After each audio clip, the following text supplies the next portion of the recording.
Every person with ADHD has done that. Spend our entire weekend setting up a new shiny Notion system, getting an AI app to manage our tasks, or getting a new beautiful planner to be productive and to stay productive, only to abandon it a few days or weeks later. I've done that too many times, and most of us think that our productivity collapsed because we picked the wrong tool. However, any system will fail an ADHD brain if you don't optimize and solve for two specific problems. The first one is initiation friction, which is the skill of getting started, going from intention to action. And the second is task persistence, which is the skill of staying focused, staying on task, even when the task gets boring or difficult. In this video, I'll share 6 battle-tested strategies and principles that help me with both getting started and staying focused, even on the hardest days. Ready? Let's dive in. To get started with a task, our brains need to overcome something called task initiation friction.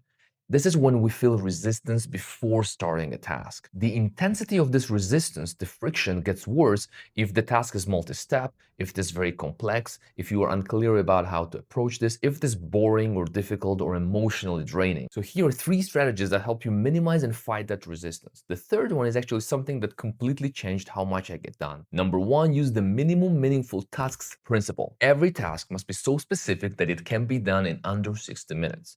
We don't break it down into super small 2-minute, 5-minute tasks. It still must be something meaningful, maybe 20 to 60 minutes. If you can't imagine getting it done in under 60 minutes, it's probably because it's too vague or too big. So this principle forces you to break down bigger tasks into smaller, manageable pieces. For example, if I just wrote, create and post a YouTube video on ADHD productivity, this video would never be published. I just wouldn't know how to approach this. Should I create a title first, maybe the script, maybe plan the shooting? What about the editing? It's just too big. But let's break it down together into minimum meaningful tasks. So the task of shooting and publishing a YouTube video on ADHD productivity could be broken down into these meaningful tasks. Pick a topic, write down the main ideas, run initial research with AI, create the outline, write the intro, write the rest of the script, write the final title, and so on. You get the gist. It's actually 12, maybe even more steps, each completable within an hour, so it feels doable. That said, even if you start breaking tasks down into smaller pieces, you might still feel a lot of resistance, so the next principle will come in handy. Rule number 2, short-circuit your dopamine system by doing a quick exercise snack before starting a task. Studies consistently show that exercising improves dopamine production in ADHD brains,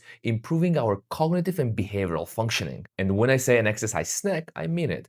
It could be 25 jumping jacks or 5 to 10 push-ups or a brisk walk. Anything goes as long as you have fun. Number 3, schedule your most important and hardest tasks for the time when you feel least resistance. Over the years, I discovered that for me, that's between 9 a.m. and 12 p.m. Those are the best hours to work on the most demanding and daunting tasks like accounting, content creation, anything that is emotionally draining. If you just observe how you work and how you get things done, you will notice that at certain times of the day, you actually feel less resistance to work on harder and more emotionally demanding tasks. It can be early morning for some and late at night for others. Whichever it is, it doesn't matter. Use it to your advantage and schedule the most daunting tasks at those hours. So now that we know how to get started, it's important that we also stay focused on the task, which is getting increasingly harder due to the growing number of distraction sources around us.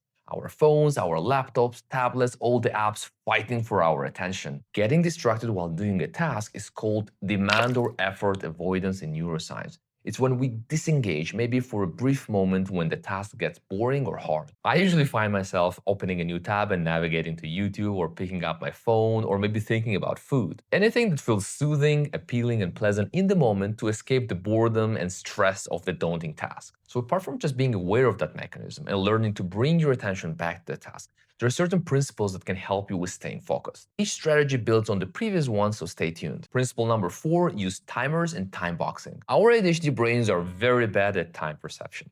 We overestimate how much we can get done in a certain time period, and we underestimate how much time it takes to complete certain tasks. We can also easily lose track of time and just not notice how 2 hours fly by. Studies show that making time tangible and visible reduces anxiety and stress in ADHD brains. And when there is less stress or anxiety, we also disengage less with the task. And to achieve that, you can use timers, digital virtual timers or actually physical timers. Both work fine. I personally use virtual timers, but recently I also got a physical timer which helped me a lot with my morning focus sessions. Here's how it works. You use these timers to run focus sessions.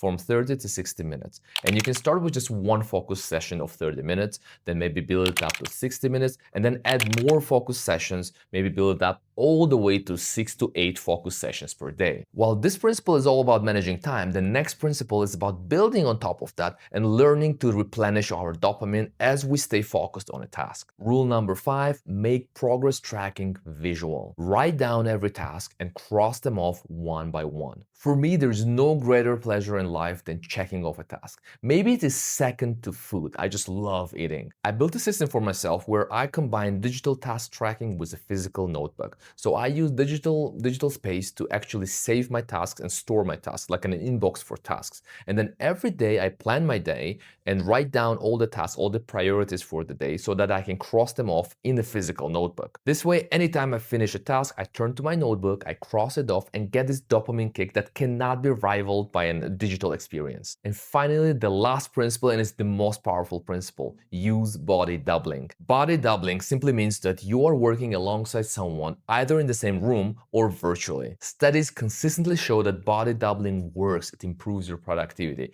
I discovered body doubling when I felt very lonely during the pandemic, and I never stopped using it, especially when I have to work on something very important or very hard. There are many services that actually offer body doubling with real people, but personally lately I've been using my own little tool I built for myself for AI body doubling, where I also have a timer and then I have AI as my accountability buddy. The advantage is that I don't have to schedule anything and I can get started whenever I need it. I'd be actually super happy to tell you more about my system and the little tool I built for myself. I spent so much time on it. So if you're interested, let me know in the comments and I'll make a separate video. That's it. Start using the 6 principles and you will notice that you start getting done a lot more over time. Just remember that getting started and staying focused are just skills that you can train.